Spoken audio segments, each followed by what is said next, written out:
بسم اللہ الرحمن الرحیم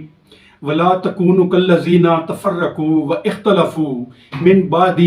ما جاءهم البینات واولئک لهم عذاب عظیم۔ یہ سورہ العمران کی آیت نمبر 105 ہے۔ اس میں اللہ کا ارشاد ہے،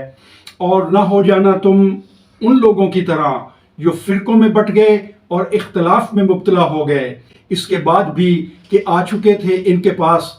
واضح احکام، اور یہی لوگ ہیں جن کے لیے ہے عذاب عظیم۔ اللہ کے نزدیک مسلمانوں میں تقسیم سب سے بڑا جرم ہے، اور یہ جرم اللہ پاک فرماتا ہے یہ شرک ہے، اور شرک ظلم عظیم ہے۔ اللہ تعالیٰ سورہ الاعراف میں فرماتا ہے، اور تقسیم کر دیا ہم نے ان کو زمین میں مختلف فرقوں میں، کچھ ان میں نیک ہیں اور کچھ ان میں مختلف ہیں اس سے، اور آزمایا ہم نے ان کو آسائشوں اور تکلیفوں سے شاید کہ وہ پلٹ آئیں۔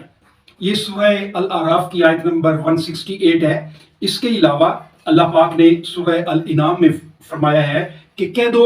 وہ قدرت رکھتا ہے اس پر کہ بھیجے تم پر عذاب تمہارے اوپر سے، تمہارے پاؤں کے نیچے سے، یا بڑھا دے تم کو فرقہ فرقہ کر کے، اور چکھائے مزہ ایک گروہ کو دوسرے گروہ کی طاقت کا۔ دیکھو کس طرح بار بار پیش کرتے ہیں ہم ان کے سامنے اپنی نشانیاں تاکہ وہ سمجھ جائیں۔ فرقوں میں تقسیم ہونا یہ اللہ کا عذاب ہے۔ جب اللہ کسی قوم سے ناخوش ہوتا ہے، اس کی آیات کے اوپر عمل نہیں ہو رہا ہوتا، مذاق اڑایا جا رہا ہوتا ہے، اس سے بغاوت کی جا رہی ہوتی ہے، تو اللہ تعالیٰ اس قوم کو فرقوں میں بانٹ دیتا ہے، اور فرقوں میں بانٹنے کے بعد ان لوگوں کو آزمائش میں ڈالتا ہے، کسی عذاب کی صورت میں، کبھی سیلاب کی صورت میں، کبھی قحط کی صورت میں، کبھی بارش کی صورت میں، یہ سزائیں دیتا ہے کہ وہ اللہ کی طرف پلٹ آئیں۔ یہی وجہ ہے آج ہم فرقوں میں تقسیم ہیں، ہم سود اور رشوت میں پھنسے ہوئے ہیں، اور تمام معاشرتی اور سماجی جو برائیاں ہیں وہ ہمارے معاشرے میں جڑ پکڑ چکی ہیں۔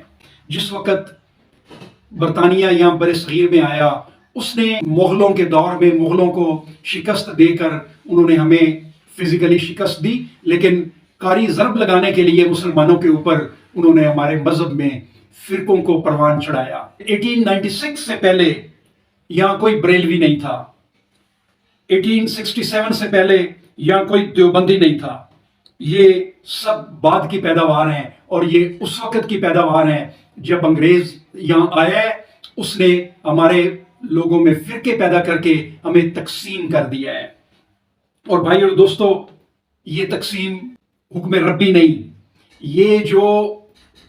ہمیں فرقوں میں تقسیم کیا گیا ہے یہ اللہ کا عذاب ہے، یہ غیر مسلم قوتوں کی سازش کا نتیجہ ہے کہ ہمیں فرقوں میں تقسیم کیا گیا ہے، اور اس کا رزلٹ یہ نکلا ہے کہ ہم اس وقت عذاب میں مبتلا ہیں۔ اسی طرح آپ دیکھیں کہ 1906 کے بعد جو اہل حدیث فرقہ ہے وہ پروان چڑھا ہے،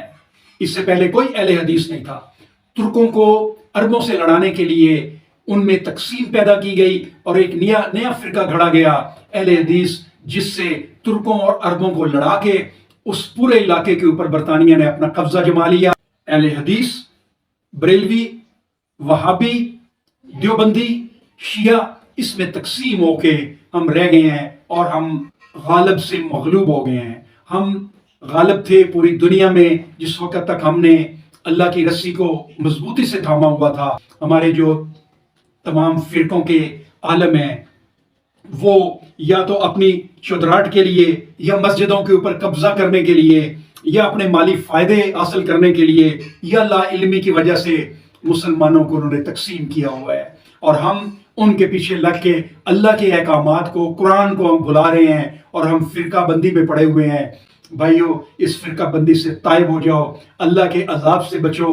اور اللہ کی رسی کو مضبوطی سے تھام لو، تاکہ اسلام اپنا وہی عروج حاصل کر سکے جو قرن اول کے وقت تھا۔ یہی قرآن کا درس ہے، یہی قرآن کہتا ہے کہ فرقہ بندی ختم کرو، اور اللہ کی رسی کو مضبوطی سے ساتھ مل کے تھام لو۔